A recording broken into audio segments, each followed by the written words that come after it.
আমি দুধ নিয়ে নিয়েছি, দুধটা একবার তো আমি জাল দিয়েছি, দিয়ে এখন আবার বসিয়েছি গ্যাসে।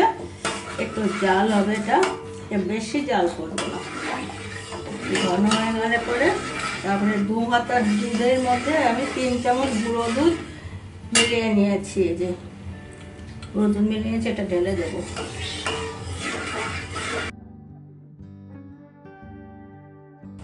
একটু আমি কেশর দিয়ে দিলাম,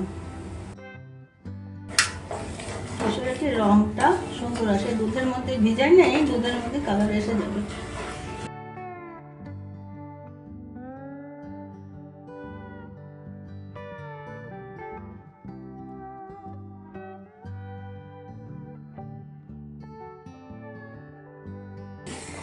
এখানে আমার আধা লিটার দুধ আছে। এখন আমি এই যে বয়েল এসে গেছে, এখন আমি দুধটা দিয়ে দেবো। গ্যাসের ফ্লেমটা কম করে দিলাম।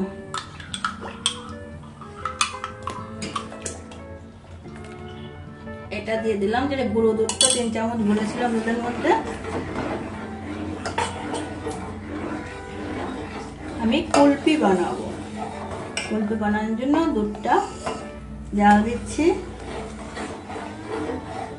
এটা ঠান্ডা করে তারপরে কুলফি বানাবো।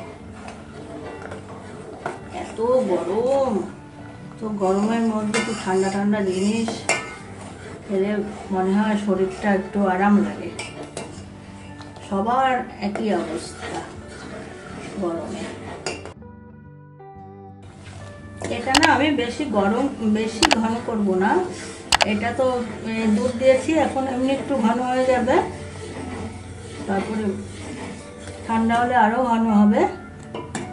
আমি এখন এটাকে বন্ধই করে দেব, গ্যাসটাকে বন্ধ করে দেব।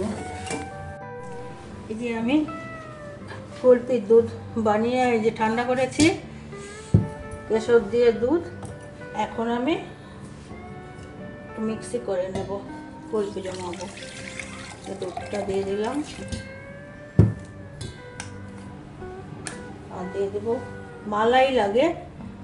এটা হলো আমার ঘরে জমানো দুধের স্বর, মালাই বলে যে, এই দুধের স্বর জমিয়ে নিয়েছি। আর এই দুধের স্বর না থাকলে বাজারে পাওয়া যায় ফ্রেশ ক্রিম, যেটা ওটাও দিতে পারবেন। এখানে আমার দুদিনের মালাই, চেষ্টা করবেন একদম তাজাটা নেওয়া। বেশি মালাই বেশি দিনে হয়ে গেলে আবার ঠিক হবে না আর কি। আর দেব চিনি, 2 3 4 5 চামচ দিলাম। এটা চিনি পাউডার করা, গুঁড়াদা, চিনি গুঁড়াদা বলে। আর দেবো এখানে আমন্ড বাদাম 6টা, আমি এই যে আধা অল্প অল্প কুটে নিয়েছি আমাদের মধ্যে, এটা দিলাম। এখানে কাজু 5-6টা আছে, এটাও কুটে নিয়েছি আমাদের মধ্যে, এটাও দিব। আর দেবো এই এলাচি, এখানে 1 চামচ আছে। এখানে এলাচি থেকে আপনারা অন্য কিছু যে ভ্যানিলা এসেন্স আর অনেক এসেন্স আছে, যেটা আপনাদের ইচ্ছা মতো এসেন্সটা দিতে পারবেন। তবে এলাচি পাউডারটা ভালো লাগে আমাদের। আচ্ছা, এখন আমি এটাকে মিক্সি করে আসি, হয়ে গেছে। এই যে আমি মিক্সি করে নিয়ে আসছি। এই যে দুধের স্বরটা দিয়েছিলাম না, মালাই, দেখেন এই যে মালাই বের হয়ে গেছে এভাবে। এগুলো যখন আইসক্রিমটা জমে যাবে একদম ভিতরে থাকবে। আমি এই যে একটা এই কুলফির মোল্ড এর মধ্যে দিলাম।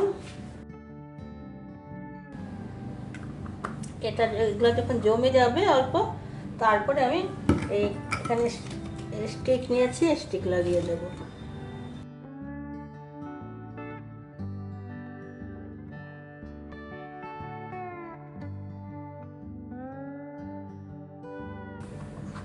জমে গেলে পরে ঢাকনা সরিয়ে ওই স্টিক লাগিয়ে দেবো এভাবে।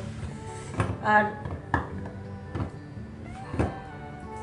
এখানে আমি এই যে কিছুটা দিয়েছি এটার মধ্যে, আর এই গ্লাসেও আমি করেছি, দিয়েছি। এটা ঢেলে দিলাম এখানে। আমি এটা 7-8 ঘন্টা ফ্রিজে রাখবো। 7-8 ঘন্টা পরে আপনাদেরকে আবার দেখাবো খুলে। হ্যাঁ বন্ধুরা, আমার এই কুলফি বানিয়েছিলাম না, এই যে কাগজ দিয়ে রেখে একটু জমে যাওয়ার পরে তারপরে স্টিক লাগিয়েছিলাম। এখন আমি খুলে দেখাই একটা। এই যে মালাইদার কুলফি, কি সুন্দর কুলফি হয়েছে। আর একটা খুলে দেখাই।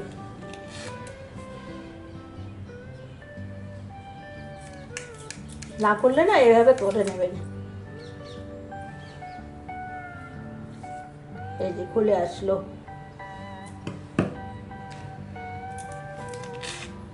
এর তো মুখ আটকে দিয়েছিলাম, যখন এই স্টিক লাগিয়েছি তখন এই কাগজগুলো লাগিয়ে দিয়েছি, বরফ যেন না জমতে পারে।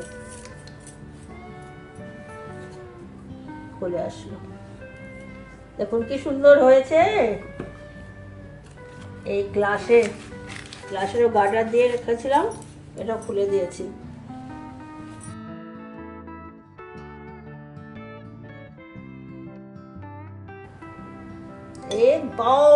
কি সুন্দর হয়েছে দেখুন। আপনাদের কি দেখাবো, আমার এই তো আনন্দ লাগছে দেখে। এই কুলফি ঘরে বানিয়ে খাবেন, বাইরে কি কি থাকে না থাকে বাচ্চাদের তো এই ঘরে ফ্রেশ বানিয়ে দেবেন। এই দেখুন, এটা তো মল্ডে দিয়েছিলাম, এটা গ্লাসে। আরেকটা দেখাচ্ছি, হ্যাঁ আমি এখানে ঢুকিয়ে দিচ্ছি। দেখুন কুলফি তো গলে যায়, বরফের মধ্যে রেখেছি। আপনারাও এভাবে বানিয়ে খাবেন, বাচ্চাদের এভাবে ঘরে বানিয়ে দেবেন।